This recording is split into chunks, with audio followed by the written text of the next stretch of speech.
NCERT class 10 science हमारा chapter है, chapter number 9 light reflection and refraction.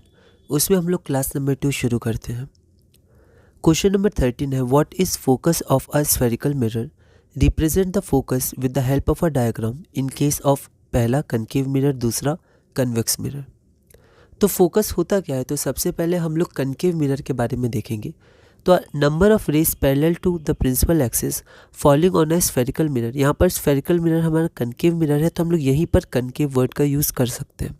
Concave meet और intersect, meet या फिर intersect at a point on the principal axis of the mirror.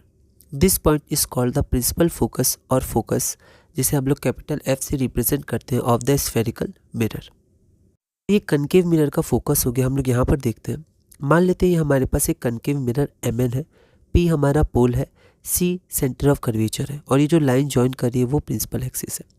तो यहाँ पर एक ऑब्जेक्ट है AB, एक्सटेंडेड ऑब्जेक्ट है, पॉइंट ऑब्जेक्ट नहीं है। तो यहाँ से कई सारे पॉइंट से रेज निकल रही हैं, ठीक है।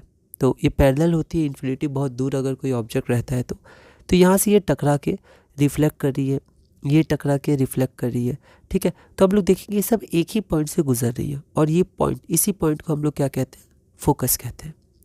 तो क्लियरिटी के लिए हमने कुछ ही लाइंस लिखे, मतलब कुछ ही लाइंस लिए, आप और भी लाइंस ले सकते हैं। तो अगला हम लोग देखते हैं convex mirror. In case of a convex mirror the rays parallel to the principal axis are reflected in such a way that the reflected rays appear to come from a point on the principal axis. अब जो principal axis होता है convex mirror के लिए, वो क्या होता है, आपका जो रिफ्लेक्टिंग सरफेस से अवे होता है। मतलब अगर हम सेंटर ऑफ कर्वेचर देखें तो वो रिफ्लेक्टिंग सरफेस से अवे होता है, और प्रिंसिपल एक्सिस भी उसके पीछे होता है, ठीक है।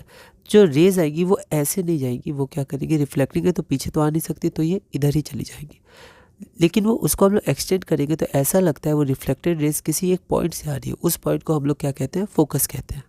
तो हम लोग देखते हैं, in case of a convex mirror the rays parallel to the principal axis are reflected in such a way that the reflected rays appear to come from a point on the principal axis. This is known as focus. तो यहाँ पर ये reflect करके इधर तो नहीं जाएंगे, क्योंकि ये क्या है, नॉन रिफ्लेक्टिंग सरफेस है, ठीक है। यहाँ से ये पास नहीं होंगे, इधर से ही चले जाएंगे। लेकिन अगर हम लोग ध्यान से देखें तो रेज ऐसे जा रहे हैं, ठीक है, जैसे ये पैरेलल रेज आ रहा है, ऐसे जा रहा है, ये जा रहा है ऐसे, तो ऐसा लग रहा है ये पीछे से एक पॉइंट से आ रहे हैं। इसको एक्सटेंड करेंगे और ये पॉइंट होता है हमारा फोकस कन्वेक्स मिरर के लिए। अगला क्वेश्चन है, what is focal length, represent it in a diagram. The distance between the pole and the principal focus, जिसे फोकस भी कहते हैं, उन दोनों के बीच के डिस्टेंस स्फेरिकल मिरर में हम लोग उस डिस्टेंस को फोकल लेंथ बोलते हैं। The distance between the pole and the principal focus of a spherical mirror is called the focal length. It is represented by the letter small f. तो small f से हम लोग उस distance को represent करते हैं, और कैपिटल f से हम लोग फोकस या प्रिंसिपल फोकस को रिप्रेजेंट करते हैं। तो यहाँ पर हम लोग देख लेते हैं कनकेव मिरर के लिए ये कन्वेक्स मिरर हमारा है। तो ये पोल है, ये फोकस है, इसके बीच के डिस्टेंस PF को फोकल लेंथ कहते हैं। उसी प्रकार यहाँ भी कन्वेक्स मिरर के लिए पोल और फोकस के बीच की लेंथ को फोकल लेंथ कहते हैं। What is aperture of a spherical mirror. तो स्फेरिकल मिरर के लिए अपर्चर क्या होता है, जैसे कुछ बेसिक चीज़ें बस मैंने यहाँ लिख दी है। वैसे जो मेन एग्जाम में आता है वो आपका रे डायग्राम, मिरर फार्मूला, मैग्नीफिकेशन का फार्मूला, उसके बाद आपका लेंस का फार्मूला, ठीक है, और फिर आगे चल के और भी चीज़ें जो हमारे पास हैं। ये कुछ मेन चीज़ें हैं जिससे हमारे क्वेश्चंस आते हैं, लेकिन फिर भी समझने के लिए मैंने कुछ क्वेश्चंस बनाए।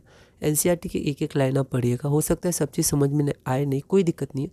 ये डेप्थ का और रिसर्च के टॉपिक्स हैं, आगे आप 12th में पढ़िएगा इसको, उसके बाद भी अगर आप कंटिन्यू करते हैं उसमें आपको पढ़ना है, तो एक बेसिक अंडरस्टैंडिंग के संग हम आगे बढ़ते हैं। The reflecting surface of a spherical mirror is by and large spherical. क्योंकि स्फीयर का पार्ट होता है, तो ये जो रिफ्लेक्टिंग सरफेस मान लेते हैं इतना भाग है, तो ये हमारा क्या होता है, वो स्फेरिकल स्फीयर होता है, तो स्फेरिकल होता है। बाय एंड लार्ज मतलब बहुत हद तक, लगभग पूरा स्फेरिकल होता है, ठीक है। तो ये स्फीयर का पार्ट है, तो ये स्फेरिकल होता है। The surface then has a circular outline, ठीक है। तो यहाँ पर देखिए सर्कुलर है, स्फीयर का एक पार्ट लेंगे तो ये सर्कुलर जैसा है। The diameter of the reflecting surface of a spherical mirror is called the aperture. इसका डायमीटर मतलब ये क्या है, ये तो है सर्कुलर, लेकिन Mn को यहाँ से यहाँ तक अगर स्ट्रेट लाइन से मिलाएंगे तो ये जो हमारा डायमीटर या डिस्टेंस हम लोग बोल सकते हैं, हमारे पास क्या हो जाएगा, ये हमारे पास अपर्चर हो जाएगा।